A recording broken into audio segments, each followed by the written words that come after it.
right, it's game time. Welcome into Friday Night Hits Week 5. I'm Mark Whiteman. Thanks as always for joining us. Hard to believe we're past the halfway point already. Non-region play winding down this week, and for the Westside Rams and Greer Yellow Jackets, their third meeting over the last 2 seasons. Julia Morris at Westside with our Sparrow Financial Game of the Week. Westside and Greer played 2 close matchups against each other last year, with both games being decided by 3 points. Greer is 1-4 this year, but the Yellow Jackets much better than their record shows. They put together a nice drive on their first possession. Josh Runyon fakes the handoff and punches it in for a touchdown. Yellow Jackets up 7-0. But Westside quick to answer. Jamar Boston returns a kickoff for 90 yards for a score. Westside makes the 2-point conversion as well, so the Rams are up 8-7. Westside adds to its lead in the second quarter. D. Robertson just willing his way through traffic into the end zone, and Westside extends its lead to 14-7. And check out this play right before halftime. Cutter Woods launching a deep ball to Nehemiah Smith. What a throw by Woods. Rams up 24-7 at halftime. About a minute into the third quarter, Westside's offense makes another big-time play. Woods with a fantastic pass to Josh Williams. Westside runs away with this one. The Rams win it 38-13. Starts with our quarterback. He's just a tremendous person and a great player, and we feel like we're really good up front, and we block well, and hopefully we can do that next week. We're gonna have to, to win a game like that. Westside hosts Greenville next Friday. Greer hosts Lawrence. At Westside High School, I'm Julia Morris, WYFF News 4 Sports. Julia, thank you. Southside Christian's been the class of 1A over the last few years, but after back-to-back unbeaten championship seasons, the Sabres are 0-3 this fall. St. Joe's, they're 5-0 in the class of 1A this season, ranked #1 in the entire state. One of those statement games for both squads. Southside Christian leading 14-0 late in the half, but a long St. Joe's drive capped by Walker Wood behind the big fellas. Knights cut the lead to 17-7 SSC into the second half, and our Mr. Sparky drive of the week. It's the Sabres star quarterback, Ja'Cory Martin. Look at him go. Breaking tackles, picking up chunk yardage, converted a 4th and 5 later on the drive. Then finally, his third touchdown of the night, in for 6. As the kids would say, he's got that dog in him. Sabres come up with their first win of the season, 31-14 over the #1 ranked team in 1A. Daniel has won 28 straight, already a school record, going for 29 in a row against Riverside. Short kickoff and grass to cleave from my son Kelly, a 47-yard return, pushed out right around the 30-yard line. That leads to Blaine Simons with all day back there. Jalen Brown, Wallace, all by his lonesome. Lions strike first, and they would strike again soon thereafter. Torrey Shaw, a doorstep delivery. Daniel 56, Riverside 14. Lawrence at home welcoming the Road Warriors from TL Hanna, playing their 4th away game in 6 weeks. First quarter, TLH ball. Jalen Bowles pops that outside. A 26-yard gainer right there. That would turn into a TL Hanna field goal. Lawrence punting in the second, but Jackson Martin drops the snap, and TL Hanna recovers. And on the sudden change, well, the Jackets take advantage on the very next play. Josh Donald coming right at you. He scores for Hanna, makes it 10-0. They go on to win 38-7. All right, let's show you a few scores. Chapman beating Union County 31-6. Pickens over Liberty 42-7. And it's Dixie with a 21-14 win over Ware Shoals. Christchurch 47-6 past McCormick.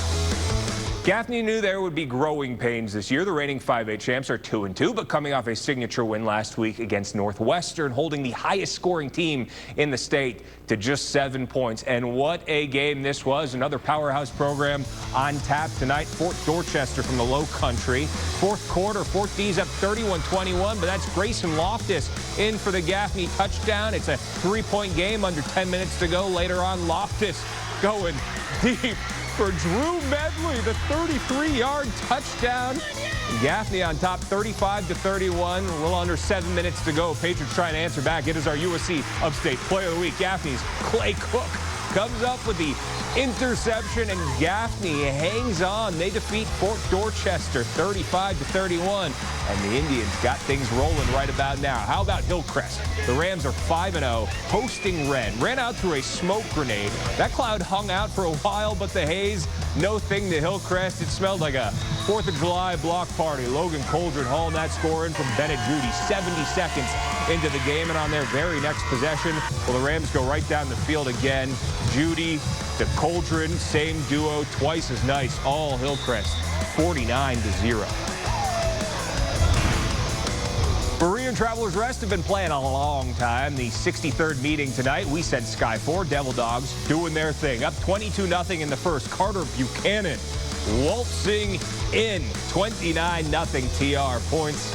You know they mean push-ups, and a whole lot of them tonight. Into the second quarter, Caleb Mills. Check out this throw. My goodness, Gavin Baker get up to get down. Another TR touchdown. They scored a lot of them tonight, 64-0 past Berea. Unbeaten's meeting in Roebuck. The 4-0 Dorman Cavaliers home tonight for the first time in 3 weeks against 5-0 River Bluff, enjoying a dominant season so far themselves. Cavaliers going swamp hunting in this one, leading 10-3 in the third. But that's River Bluff's Parker Murray connecting with Blaine Blows, who just gets the ball over the goal line, and as he's brought down, extra point no good, 10-9 Dorman. But here come the Cavaliers. Demarius Foster, Australian, 60 yards down the sideline. Yeah, that gets the people going, puts Dorman up by 8, and the Cavs pull away in the second half. Foster, he's got eyes on the end zone, and he's going in again. Dorman 39-23 over River Bluff. Jale Mann and Wade Hampton, both 3-2. The Generals have won their last two. Pats have dropped back-to-back games. Early going. Jale Mann's Ethan Anderson to Michael McClellan. That is a Patriots touchdown, and there would be more where that came from. Jale Mann's Nikias Morrison makes it 14-0. Patriots just gets in there. These Generals, though, they've got some fight in them. Wade Hampton's Cooper Tankersley throwing it to Thomas Combs. First visit to the end zone on the night for Wade Hampton, but there was just no answer for Jale Mann's offense. 48-17 over Wade Hampton. We are taking a quick timeout. Plenty of pigskin still to come, including Malden's trip to Spartanburg and Woodmont's game against Seneca. It's halftime. You know what that means. It's Eric Mitchell, real estate mic'd up with Woodmont head coach Jeff Murdoch.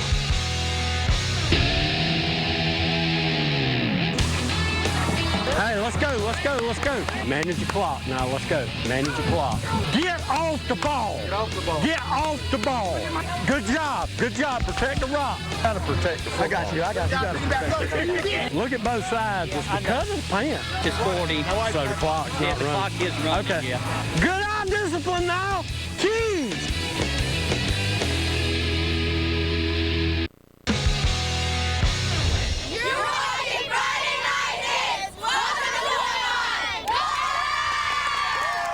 The Battle of the Cats tonight down on West Georgia Road. Woodmont hosting Seneca. Let's pick this one up in the second quarter. Seneca's got the ball.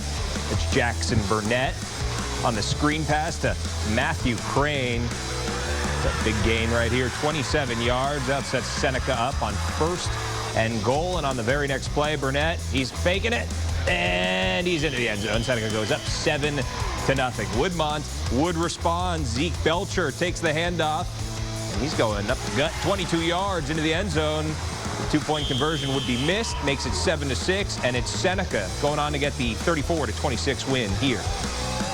All right, let's keep it moving on Friday Night Hits. A mix of explosive offense and stout defense has the Burns Rebels shredding everyone so far. Their first 5 wins by an average of 35 points per game. But tonight, a test in unbeaten West Florence. A roundtable war between Rebels and Knights in the PD. Start of the second half. Burns is in front. Colby Shaw looking for Armani Weaver. Good grab right there. Nice move. And he gets down right in the red zone. The Rebels move in towards the end zone. From there, R.J. Livingston, he is in for the Burns score. Rebels led 19-16. 10 seconds to go, final seconds of the game. Deuce Hudson to Darren Lloyd, and West Florence scores in the final moments to hand Burns their first loss of the season. They just slipped by the Rebels 22-19.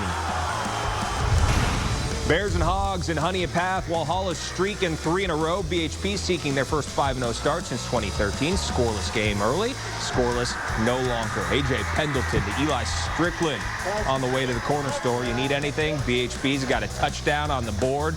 Now it's 16-0. Walhalla's Bryce Payne, he gets in, cuts the lead in half to 16-8, but it was all BHP from there. 28 unanswered. Nevada Billups. Tip drill. Bears stay perfect, 44-8. Spartanburg hitting their stride. They've won 2 of their last 3, hosting Malden, who is on a 3-game slide themselves. Spartanburg with the ball. Raheem Jeter looking for Rael Senghor.